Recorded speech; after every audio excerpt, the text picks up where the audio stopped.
Bab 13.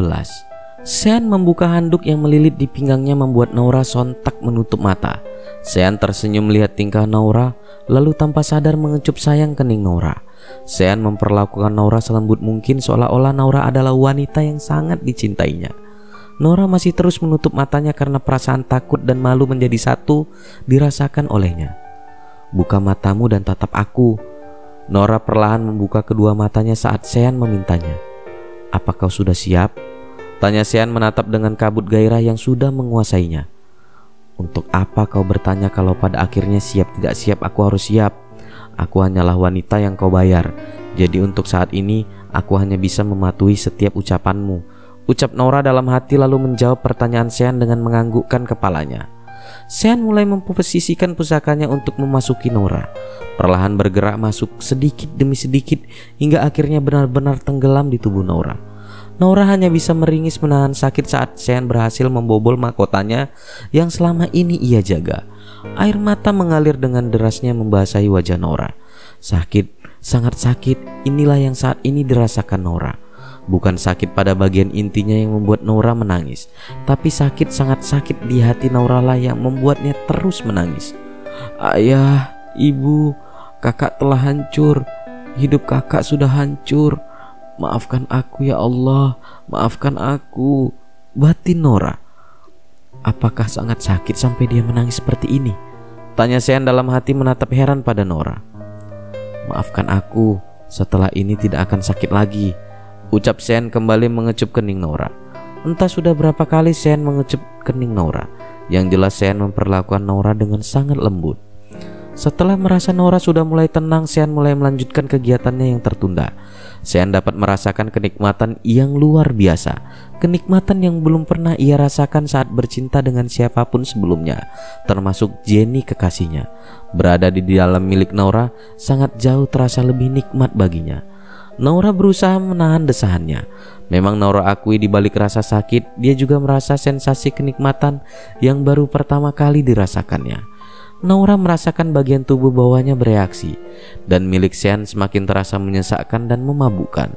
Nora mulai paham sepertinya dirinya dan Sean akan sama-sama sampai pada puncaknya. Tak hanya sekali, Sean melakukannya berulang kali. Nora merasakan tubuhnya benar-benar lelah. Ditambah lagi bagian intinya yang terasa perih, namun sepertinya Sean belum mau melepaskannya. Sean masih terus melakukannya lagi dan lagi. Apa pria ini tidak merasa lelah? Aku saja rasanya sangat-sangat lelah, dan aku rasa setelah ini aku akan sulit untuk berjalan, ucap Nora dalam hati. "Terima kasih sayang," ucap Sean kembali mengecup kening Nora setelah pelepasannya untuk yang kesekian kalinya. Sean merebahkan dirinya di samping Nora kemudian memejamkan matanya. Sebenarnya Nora masih merasakan sakit pada bagian bawah intinya.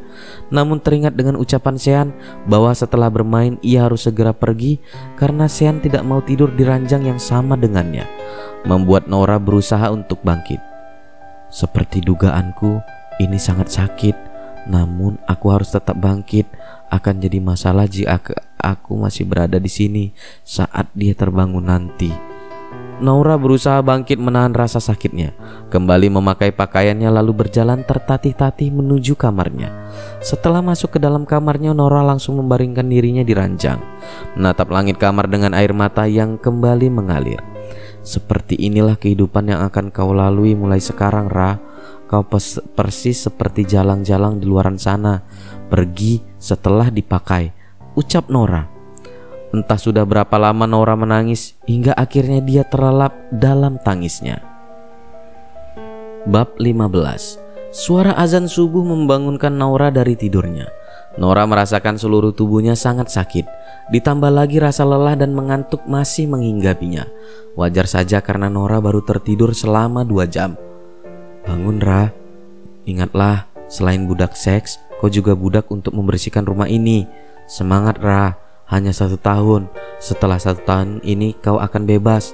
Lakukanlah semuanya dengan ikhlas agar tidak ada beban di hatimu. Lagi pula, Sean adalah suamimu walaupun tidak sah secara hukum. Walaupun dia juga tidak mengakuinya, namun pernikahan kalian sah di mata Tuhanmu.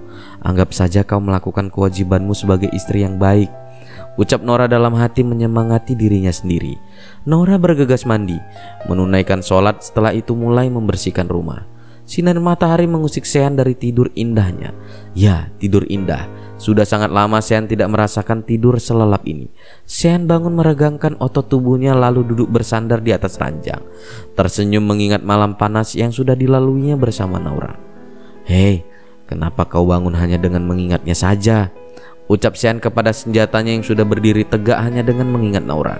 "Sepertinya kita tidak bisa memasukinya sekarang, Jack. Dia pasti lelah. Biarkan dia istirahat dulu.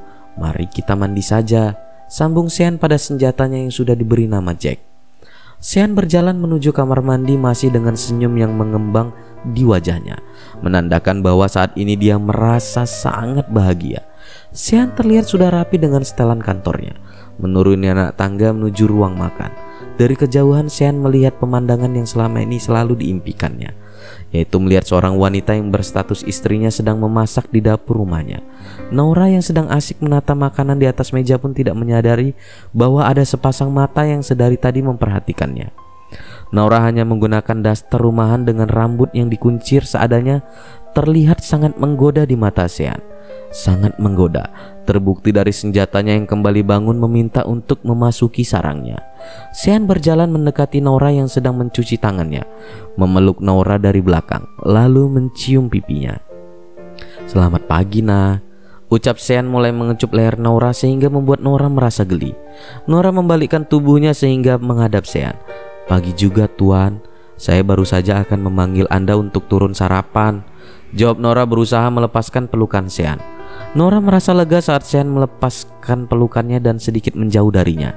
Terlihat Sean akan menghubungi seseorang. "Tunda rapat sampai jam 11," ucap Sean lalu mengakhiri panggilannya. "Oh Tuhan, jangan bilang dia mau melakukannya lagi," batin Nora. "Hal penting apa yang membuat Tuan sampai menunda rapatnya? Biasanya Tuan akan selalu menomorsatukan pekerjaannya dibanding apapun itu, termasuk Nona Jenny," batin Dedi sang asisten di seberang sana. Sean kembali mendekati Nora yang baru saja menggeser kursi untuk ia duduki, mengangkat tubuh Nora lalu mendudukkannya di atas meja makan. "Maafkan aku, Nah, sepertinya aku tidak bisa lagi bersabar untuk tidak menyentuhmu," ucap Sean lalu mulai mengulang aktivitas panas mereka di atas meja makan. Suara decitan meja dan desahan mereka berdua menggema di ruang makan. Hal yang tidak pernah dilakukannya bersama wanita lain ataupun Jenny, namun dilakukannya bersama Nora. Sean memang pria yang berhasrat besar, namun ia tidak akan pernah menyalurkan hasratnya di sembarang tempat. Sean akan selalu melakukannya di dalam kamar. Namun entah setan apa yang merasukinya hingga dia bercinta di atas meja makan seperti saat ini. Bab 16. Suara klakson mobil terdengar memasuki perkarangan rumah. Nora yakin kalau itu suara mobil Sean. Nora bergegas menyambut Sean mengambil alih tas jinjing yang dibawa Sean layaknya seorang istri sungguhan. Sean tak tahu apa yang dirasakannya, yang jelas ia merasa senang saat pulang kerja Nora menyambutnya. Sean memasuki rumah dengan diikuti Nora di belakangnya. Mereka menaiki tangga dan berhenti di depan kamar Sean. "Ini tas Anda, Tuan," ucap Nora saat Sean akan masuk ke dalam kamarnya. Sean berlalu melewati Nora yang berdiri di depan pintu kamarnya tanpa mengambil tas dari tangan Nora. "Masuk, siapkan air mandiku," pinta Sean. "Sudah, Tuan," ucap Nora saat sudah mengerjakan tugasnya. "Satu hal lagi pekerjaan tambahan untukmu. Mulai sekarang kau harus mengurusi semua kebutuhanku," ucap Sean berlalu masuk ke kamar mandi. Bukankah kemarin dia bilang untuk tidak berlama-lama di dalam kamarnya? Sekarang berubah lagi, gumam Nora. Nora masuk ke dalam walk-in closet kamar Sean untuk menyiapkan pakaian ganti Sean. Setelah itu Nora keluar dari kamar Sean untuk menyiapkan makan malam. Selesai juga, gumam Nora setelah selesai menata masakannya di atas meja makan. Tak lama kemudian Sean turun untuk makan. Nora melayani Sean dengan sangat baik, membuat hati Sean semakin berbunga-bunga dibuatnya. Sejak keberadaan Nora di dekatnya, Sean seakan melupakan Jenny kekasihnya. Kenapa malah aku yang merasa gugup saat bersamanya? Dia saja terlihat sangat tenang. Semakin hari kulihat dia juga semakin cantik saja. Beruntungnya aku menjadi suaminya. No. Tidak, Sean. Apa yang kau pikirkan? Dia hanya wanita yang kau bayar untuk memuaskan birahimu, tidak lebih. Ingatlah, kau sudah punya kekasih. Kau hanya mencintai Jenny. Batin Sean berusaha mengendalikan dirinya. "Nana," panggil Sean. "Nama saya Nora tuan, bukan Nana," jawab Nora. "Terserah aku mau memanggilmu apa. Aku rasa kau lebih suka aku panggil Nana dibanding Jalang," ucap Sean dingin. "Aku hanya mau bilang, jangan bawa perasaan dalam kontrak kita. Jaga hatimu untuk tidak jatuh cinta padaku, karena aku tidak mungkin mencintaimu," sambung Sean. "Anda tidak perlu khawatir tuan, saya tidak akan jatuh cinta kepada Anda. Anda bisa pegang ucapan saya," ucap Nora lantang yang entah mengapa membuat Sean merasa tidak nyaman saat mendengarnya. "Sebentar lagi akan ada 2 orang sahabatku yang datang. Suruh mereka langsung masuk ke ruang kerjaku dan siapkan minum untuk mereka," ujar Sean dingin berlalu meninggalkan meja makan. Apa benar dia tidak tertarik kepadaku? Apa pesonaku sudah luntur? Aku rasa hanya dia wanita yang berani mengatakan tidak akan jatuh cinta kepadaku. "Kita lihat saja Nana," batin Sean. "Kau tidak perlu khawatir tuan, aku tidak mungkin mencintaimu, karena hatiku sudah terisi oleh satu nama yang jelas bukan dirimu." "Kapan kau kembali kak? Ini sudah hampir 3 tahun. Aku sangat merindukanmu kak. Aku harap saat kau kembali kau tidak membenciku. Maafkan aku tak bisa menjaga mahkotaku untukmu. Apapun itu keputusanmu nanti, aku akan menerimanya. Walaupun pada akhirnya kita tidak ditakdirkan bersama, namun kumohon biarkanlah aku untuk tetap mencintaimu sampai akhirnya rasa cinta ini menghilang dengan sendirinya," ucap Nora pada seorang pria yang menjadi wallpaper di handphonenya.